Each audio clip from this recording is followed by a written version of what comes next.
kung makakita po sa lugar nito, kaya po gusto ko parating sa inyo yung aking dala o saya, makita po kami.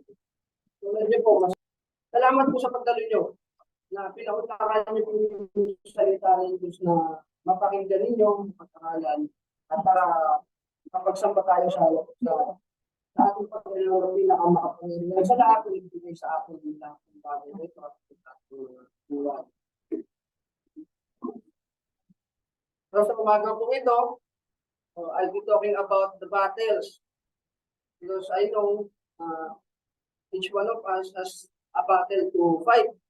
No? Meron po tayong pinaglalaban ng mga battles. No? Hindi man ito katulad noong digmaan na nangyayari sa Israel. No? Meron po kaguluhan doon, meron digmaan. Hindi man ito katulad noon, pero tayo ay mayroong hinaharap na kanya-kanya nating laban sa buhay. No? It could be a personal problem, battles against personal problem, battle against family problem, career problem, or school event. Kung tayo man ay athletic, sumasali tayo sa mga competition, no? Lumalaban tayo because we want to win. Nagkukumpit tayo sa quiz at sa mga kung ano-ano man, halimbawa exam. Isa rin po yung type ng pakikipaglaban o battle o competition. So, sa atin naman, pinamagatan ko po yung Bible session natin sa umaga ito na the battle within. Meron din po, there are battles going on inside us. So, let us consider the type of battle. Kaya, let us read.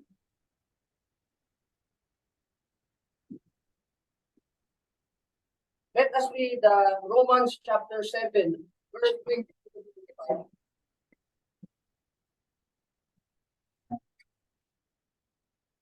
It says, "For I delight in the law of God after the inward man, but I see another law in my members, warring against the law of my mind, and bringing me into captivity to the law of sin, which is in my members."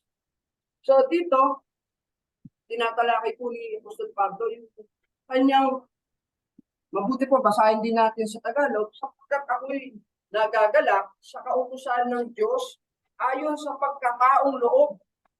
Tatapwat nakikita ko ang ibang kautusan sa aking mga sangkap na nakikipagbaka laban sa kautusan ng aking pag-iisip. At dinadala akong bihag sa ilalim ng kautusan ng kasalanan na nasa aking mga sangkap. So, dito po, inatalakay ni Apostol Pablo na siya ay nagagalak sa kautusan ng Diyos. Yung kanyang pagkataong loob, nagagalak sa kautusan ng Diyos. Kumbaga, gusto ng kanyang pagkataong loob or kanyang inward man, yung kautusan ng Diyos o yung God's law.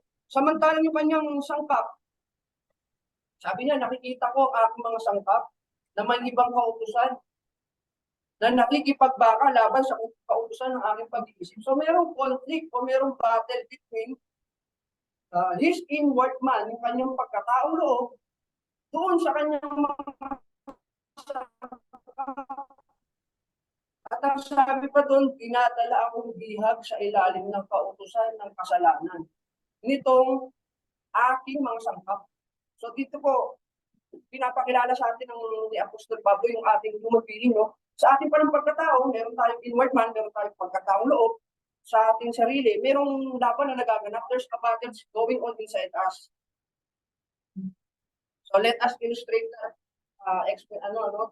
scripture. Ang sabi niya, yung inward man is delight in the law of God. Nagagalak yung kanyang pagkataong loob sa kautusan ng Diyos.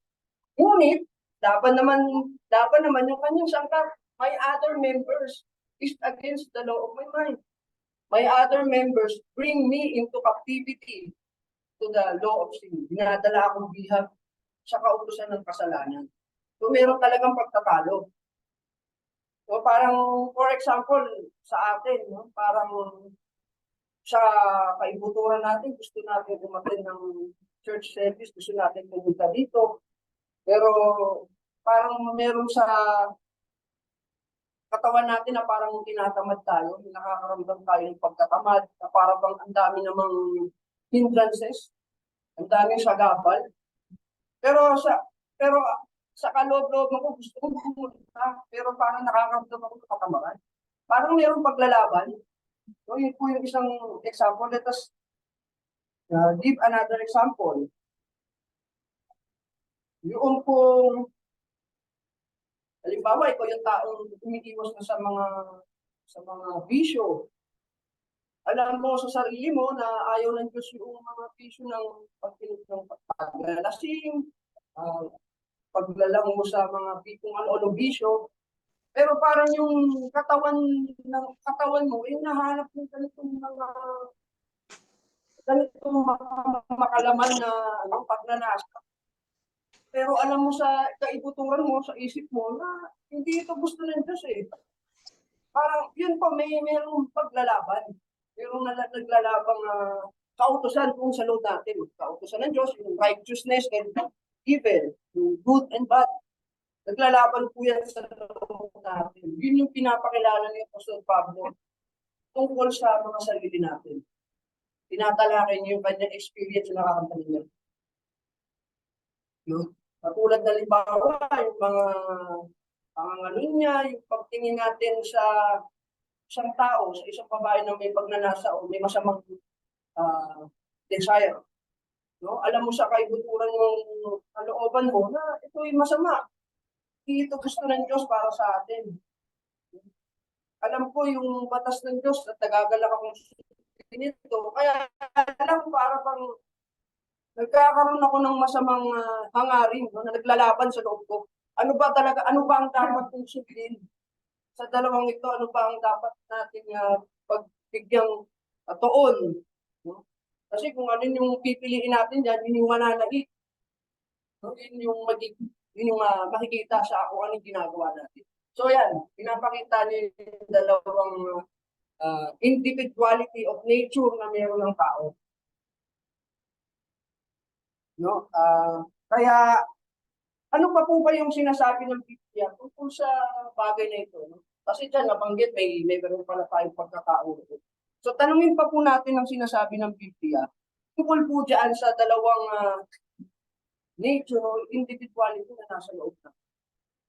Let's read 2 Corinthians chapter 4, verse 16. It says, "For which cause we faint not, but though our outward man perish, yet the inward man is renewed day by day." Let us read in Tagalog, ganito pong pagkakasalin. Kaya nga, hindi kami nanghihimagot. Bagamat ang aming pagkataong labas ay pahina. Ngunit ang aming... So dito nilinaw na ni Apostol Pablo. Nilipil na niya na meron talagang two nature ang tao. May itong dalawang individuality. Yun yung pagkataong labas at yung pagkataong loob. Sabi niya, yung pagkataong labas ay pahina. Perishable. Ngunit ang aming pagkataong loob ay nagbabago sa araw-araw. Kaya nga yung pagkataong labas natin, pahina, kaya nga po dyan tayo inaatake ng kaaway ng Diablo. Di ba po? Tama po, brother. Yung lust of the eyes, dyan tayo inaatake ng Satanas sa lust of eyes, lust of flesh, yung pride of life. Kasi alam ng kaaway na dyan tayo mahina eh. Yan ang kahinaan ng tao. Yung ating pagkataong labas. So yan, in-update na natin yung ating illustration. Merong outward, inward man. That is the life in the law of God. At ang sabi ni Pablo sa ikalawang Korinto, itong ating inward man is renewed every day. However, our outward man is perishable, pahina. May kahinaan, kaya dyan mo tayo inaatake ng kaaway, dyan tayo tinutokso, no? Upang manaig yung ating pagnanasang masama para ilayo tayo sa Diyos o sa kautusan ng Panginoon. other member is against the law of my mind, and other members bring me into captivity to the law of sin. So dyan, nilinaw na po na meron dalawa na nature ang tao. Pero bago tayo magpatuloy, bigyan linaw natin ano po ba yung tinatawag niya diyang members o sangkap. No? Na itong aking ibang sangkap, laban sa aking inward man, sa aking isip. Itong aking mga sangkap, sabi niya, dinadala akong bihag mula papunta sa kautusan ng kasalanan. So, let us discuss about the members or the sangkap na binabanggit ng Pablo. So, let us read Romans chapter 12, verse 4 to 5. Ganito niya ipinapakilala, ipinapaliwanag kung ano yung sinasabi niyang members o sangkap na meron tayo, na meron ng tao. Ang sabi niya, for as we have many members in one body, and all members have not the same office. So we, o tayo, being many, katulad natin, marami ho tayo. So we, being many, are one body in Christ, and everyone members one of another. So sa Tagalog po, ganito po kakasalin. Sapagkat kung paanong sa isang katawan ay mayroon tayong maraming mga sangkap. At ang lahat ng mga sangkap ay hindi pare-pareho ng gawain. Ay gayon din naman tayo na marami ay iisa katawan kay Kristo at mga sangkap na sama-sama sa isa't isa. No, inalin tulad niya tayo na inalin tulad niya tayo sa isang katawan ng tao na meron anyang iba't ibang sangkap o merong iba't ibang many members. No? Just look at yourself. Meron kayong isang katawan. At yung katawan, mayroong iba't ibang sangkap. No? Yung inyong pong kamay, iba po ang gawain niyan sa inyong paa. Yung paa, iba ang gawain niyan sa mata, yung ilong, yung bibig, etc. No? Iba-iba po yung function ng members o sangkap ng katawan ng tao. So inalin tulad niya tayo doon, ang kausap niya yung ang church, ang sabi niya, gayon din naman tayo. Tayo ay marami, ay iisang katawan kay Kristo, at mga sangkap na sama-sama sa isa't isa. So parang pag ini-illustrate natin yan, ganito po yun. No? Sa katawan ng isang katawan, so binubuo doon sa loob ng katawan ni Kristo. Tayo ay iisang katawan ni Kristo, ngunit may iba't ibang sangkap. No, nasama-sama. At itong mga sangkap na ito, sabi ni Apostol Pablo, ay may iba't ibang function o may iba't ibang gawain bukod sa isa't isa.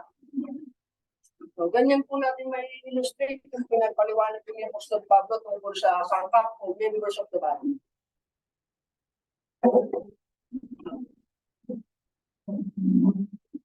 So, ano pa po yung sinasabi tungkol dito sa sangkap na meron ng tao? Ang sabi let us read Romans chapter 6 verse 13, it says, neither yield ye your members as instruments of unrighteousness unto sin, but yield yourselves unto God as those that are alive from the dead, and your members as instruments of righteousness unto God. Sa Tagalog po, ganito po ang pagkakasabi. At huwag din naman ninyong ihantog ang inyong mga sangkap sa kasalanan na pinakakasangkapan ng kalikuan, kundi ihandog ninyo ang inyong sarili sa Diyos, na tulad sa nangabuhay sa mga patay, at ang inyong mga sangkap na pinakakasangkapan sa katuwiran ng Diyos. So dito tinuturo niya na huwag niyo kanyang ialay ang inyong mga sangkap sa kasalanan ng kalikuan. Kundi ibigay nyo sa Diyos yung inyong sangkap na pinakakasangkapan sa katuwiran ng Diyos. Paano natin yan maisasagawa? So, yung ating mga sangkap. Na kung dati yung ating mga bibig, ginagamit natin sa hindi naman makapugilang gawain. Sinungaling, sa pagmumura, sa pangloloko ng tao. Pero kung anya, kung iaalay natin ito, iahandog natin sa Diyos, no, na bilang kasangkapan, ibig na gamitin natin sa masama yung ating sangkap ng bibig, no? Bakit hindi natin gamitin upang mag-encourage ng kapatid, magsabi ng katotohanan, magturo ng mga kapungiran ng Diyos, katulad nung pinag-aaralan natin kung natatandaan sa topic ni Brother Darwin, yung ating duties and responsibility towards each other, no? Na doon tinuturo sa atin na kung ano yung ating responsibilidad sa kapwa natin. Imbis na yung ating kamay ay ginagawa natin ng masama, no? Dati natin magawa ng masama, gumagawa ng nanakaw, ano mga kasasamang gawain. Ba't hindi natin, as in, yung buo natin kasangkapan, ihandog o ibigay natin sa katuwiran ng Diyos, no? Na maging instrumento sa katuwiran ng Diyos. Ganito niya tinapalakay yung tungkol sa sangkap leon ng tao. No? Kanina, pinaliwanag niya kung ano yung sangkap na yun. No? Ano pa po? Tuloy po natin sa verse 16. Ang sabi diyan, don't you know that when you offer yourselves to someone as obedient slaves, you are slaves of one you obey, whether you are slaves to sin, which leads to death, or obedience, which leads to unrighteousness. Sa Tagalog, ganito naman ang ating mababasa. Hindi ba ganinyo nalalaman na kung kanino ninyong inihahandog ang mga sarili, na pinakaalipin pang tumalima, ay kayo'y mga alipin niya ang inyong pinatalima. Kayo'y alipin ang inyong sinusunod. Maging sa kasalanan sa ikamamatay, maging ng pagtalima sa ikapagiging natuloy. Hindi mo ba alam na kung sino ang inyong sinusunod? Kung kanino yung inaalay itong mga sangkap na ito? Yun ang nagiging alipin kayo ng mga ito. Kung ang inyong mga sangkap isinusunod nyo sa kalikuan, magiging alipin kayo ng mga kasalanan. Kung inyo namang sinusunod ang inyong mga sangkap sa kapuliran ng Diyos, tayo'y nagiging alipin ng Diyos. So meron talagang battle. Meron tayong pagpipilian bilang instrumento ng kanyang kapuliran. So, ituloy pa natin. So, ayan, balik po tayo din sa ating tinatalakay na inward man at outward man na meron ng tao.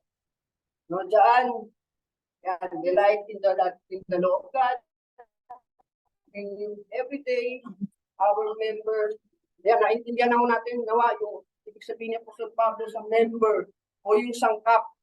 No, na yung kanyang sangkap, anya, against the law of my mind, sabi niya, yung kanyang sangkap or these other members bring me into captivity of the law of the Spirit, sabi niya. And ito nga pagkataong panlabas, pahina, unperishable. Compare sa inward man na binabago ng Diyos araw-araw. Tuloy natin yung chapter 7. Natapos tayo sa verse 23 ng aklat ng Romans. Tuloy natin sa verse 24. Kaya ang sabi niya dyan, kahabag-habag na tao ako. Kawawa naman ako. Ang sabi niya. Bakit naman? Kasi, ang sabi niya, sino ang magliligtas sa akin mula sa katawang ito ng kamatayan? Si Apostol Pablo, siya na siyang apostol ng ating Panginoong Jesus, no? Masasabi natin na reveal na sa kanila yung mga karunungan ng Diyos, mga kapuliran ng Diyos. Sinusunod nila ng maigi, ng matuwid yung mga kautosan ng Diyos. And yet, pinapakilala niya yung kanyang sarili. Pinapakilala niya yung kung ano yung nature talaga ng tao, kung ano yung tunay na itutura ng tao. Sabi niya, kahabag-habag na tawag. Sino ang magliligtas sa akin mula sa katawang ito ng kamatayan? So alam niya na prone pa rin tayo sa kasalanan, no? Prone pa rin tayo sa sa kung ano-ano mga pwedeng mangyari masama sa atin. So, binabanggit niya, pagkamat kayo ay nasa Panginoon na, no? Uh, sinasabi niya rito na meron pa rin pagkakataon na tayo ay mapahamak. Kaya ang sabi niya, kahabag-habag na tawag, no? Nananalangin siya ng kaligtasan para sa kanyang sarili.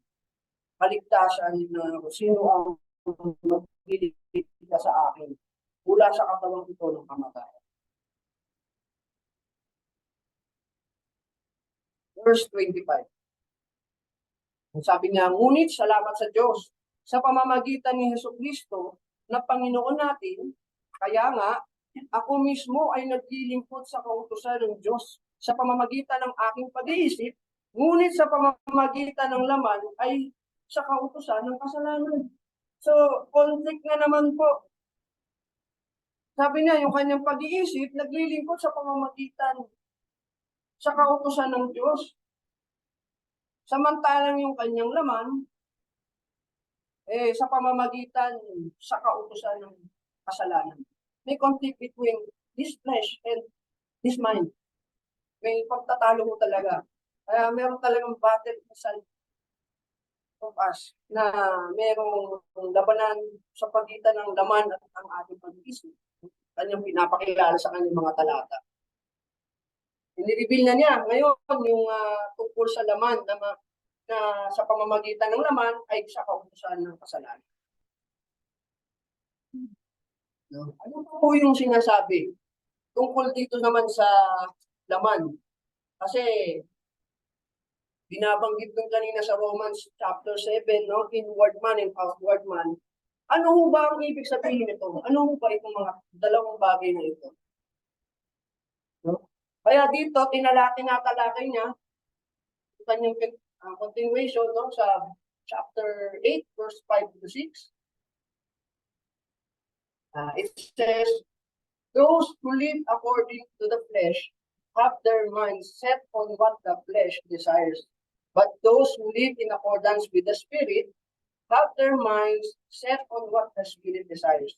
The mind governed by the flesh is death, but the mind governed by the Spirit is life and peace. Sa Tagalog, ganito po pagkakasalin. Sapagkat ang mga ayon sa laman ay nagtutuon ng kanilang isipan ayon sa Espiritu ay sa mga bagay ng Espiritu. Sapagkat ang kaisipan ng laman ay kamatayan, subalit ang kaisipan ng Espiritu ay buhay at kapayapaan. No, kanina ho, binabanggit niya yung inward man at outward man. And then, nilipin niya ho sa binasa natin kanina na tungkol sa laman. So, uputin niya ng lilipil, ano pa itong inward man at pa itong outward man na naglalaban sa atin. Kaya dito, nililipin na niya na merong laman at merong espiritu na hindi rin magkasundo o dikta ng laman, yung mga makalaman, ang kanilang isipan ay flesh desire, bagay ng laman. Yung spirit o espiritu, yung spirit desires o mga bagay na spiritual. Kaya i-update po natin yung ating station. Inward man, as we said, delight in the law of God, renewed every day. Yung inward man is spirit, at yung spiritong ito is life and peace. Compare naman doon sa outward man, yung taong panglabas. No? Kanina sinabi niya yung kanyang sangkap, laban sa kautusan ng aking pag-iisip. Dinadalang bihag ako nito sa kautusan ng kasalanan. Ito ay pahina, perishable. Outward man is flesh, in that flesh, itong laman ay kamatayan. So ayan po yung pagkakasalungat ng dalawa. Spirito, buhay at kapayapaan. Ngunit ang laman ay kamatayan. Kaya ang sabi niya nga, sino makapagpiligtas sa akin sa katawan ito ng kamatayan. Yan na po yung ating so meron po talagang point. So bago po tayo magpatuloy, gusto ko po sana ano lang i-share lang po sa inyo sa araw-araw po ng aking pagpunta sa aking trabaho.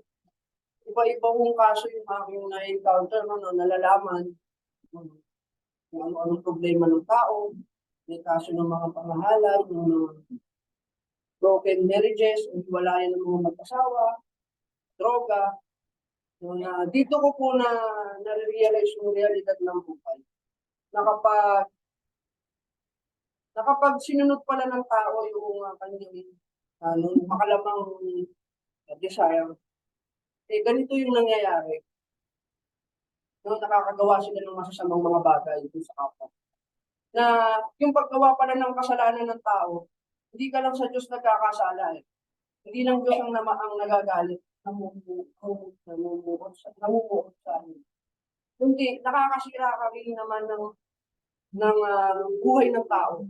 Nakakasakit ka rin ng ibang tao. Katulad ng mga biktima ng mga masasamang bagay na yun, mga rape. Minsan, mga bata, sarili pa nilang mga kamag-anak, magulang yung gumagawa ng masamang bagay. Kaya yung iba nagtatanong kalooban ba ng Diyos na mangyari sa amin? Kasi mangyayari ito. Itinalaga pa ng Diyos na mangyari ito sa amin. Nagtatanong yung iba sa kanila. Certainly not. Hindi po mga kapatid, dahil sa maraming mga pagkakataon, kaya nangyayari mga ganitong mga masasamang bagay, mas sinusunod kasi ng tao yung kanyang kagustuhan. Instead na sa kalooban sana ng Diyos. Na mas binigyan niyang tuon yung dikta ng kanyang sa pagkataong loob na nagagalak sa kautusan ng Diyos. Kung yung kalooban sana ng Diyos ang nasusunod, hindi naman mangyayari. Kaso, binigyan tuon ng tao yung kanyang kalooban. Instead na sa Diyosan. Kaya nagagawa nila yung mga bagay. So ganito pala yung nangyayari kapag sinusunod ng tao yung diktat, masamang lang yung diktat meron ang tao. Ganon din naman yung mga naghihiwalay na biktima ng mga hiwalayan ng pamilya, yung broken family. Kaya natatanong nila na kalooban ba ng Diyos na masira yung aming pamilya? Kasi yung ibang magulang doon, na mas pinipili mo nila na pagtuunan ng pansin sa sarili nila. Kaya nagiging irresponsible po sa mga anak, sa kanilang pamilya. Inuunan nila yung mga bisyo, tapos nagkakaroon ng mga pambabae pagkakaroon ng ibang kasama.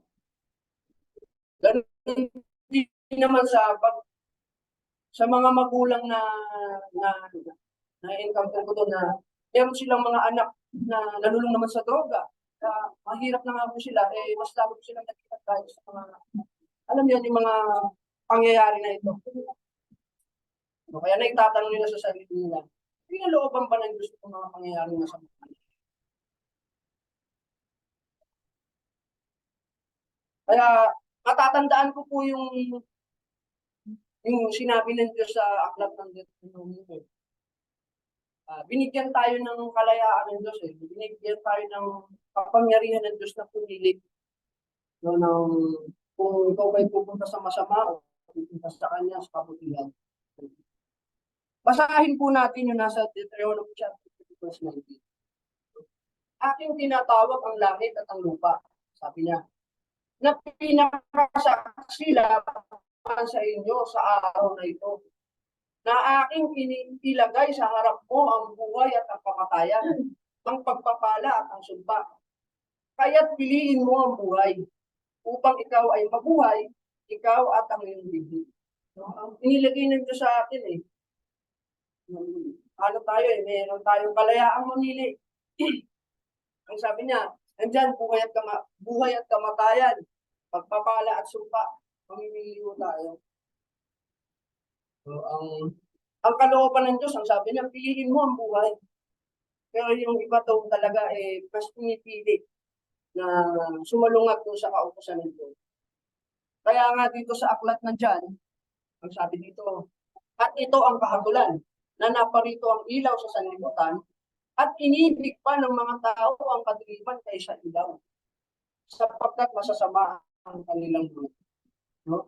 Nung pumarito po ang ating Panginoong Jesus, no? Wala naman siyang ginawa kundi pagpakitaan ng mga mabubuti mga tao, gumawa ng mga humala, tumulong sa kapwa, nagpakain ng mga mahihirap, nagpagaling ng mga may sakit, nagturo ng kaliwanagan, nagturo ng mga kapatiran ng Diyos ng kanyang Ama. Ngunit mas pinili pa rin ng mga tao na patayin siya. Ginanti doon sa kanyang ginawang kabutihan, masama. Kaya ang sabi ito, mas iniibig pa ng mga tao ang kadiliman kaysa ilaw, sapagkat masasama ang kanilang mga. No? Kaya, yung mga nabanggit po natin kanina, ang susunod naman ng tanong, paano naman po yung mga tao sumusunod naman sa Diyos? About the people who obey God, but they still experience problem and tribulation. Kasi kanina, kaya nangyari masasamang bagay na ito. Minsan, consequences din ng mga ginagawa natin. Paano naman tayong sumusunod talaga sa Diyos na sinusunod natin maigi yung kanyang mga kautusan, pero still nakaka-experience pa din ng mga problema, ng mga tukso, ng mga tribulation, ng mga problema. Ano naman po yung tawag doon? Sino naman po may gawa?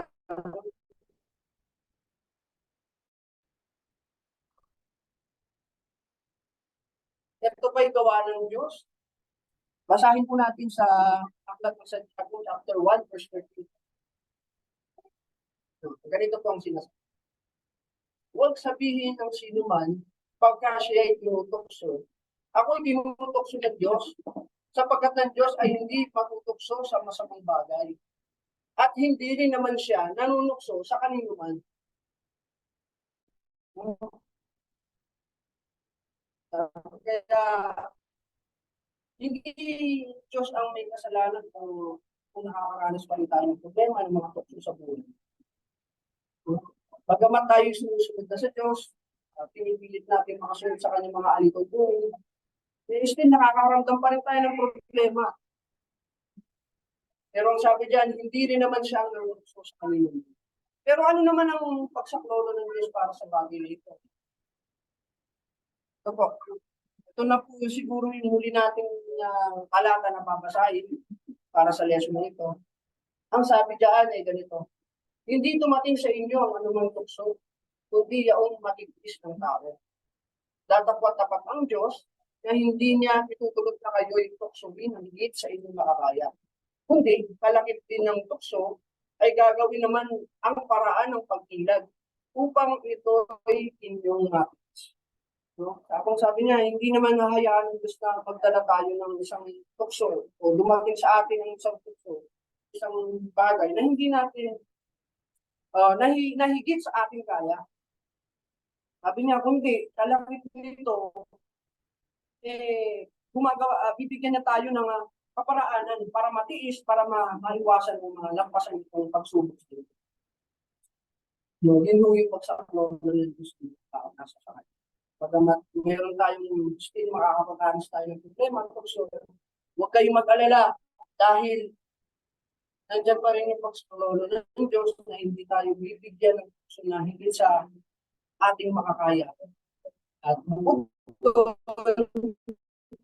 palaki din ng tukso ay gagawin naman ang paraan ng pagkilan upang so dyan po natin tatapusin muna yung ating lesson pero bago po siguro kung po gusto ko lang linawin po para mapagkamanaan niyo po ako dahil kung pa siguro magtatanong tungkol sa ang sabi kasi mababasa po namin kapatid yung ang buo sa tao ay espiritu kaluluwa at yung body, yung flesh. So, tatlo doon. Pero dito, ba't pinabanggit mo parang dalawang bagay na ang meron ng tao?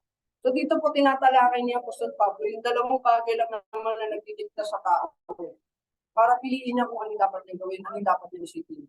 So, dalawa lang mo yun, mabuti at masama. Tinatalakay niyo kanina.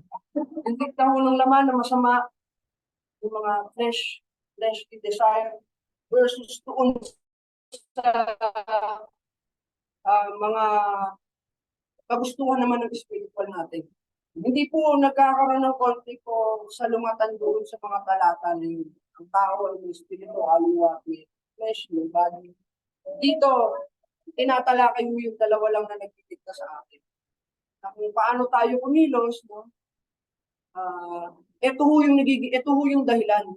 Yun po yung ating outward man at yung inward man meron tayo. So ano man yung ating kinikilos, dahil yun sa pagpili natin kung ano yung dapat na manaig sa dalawang.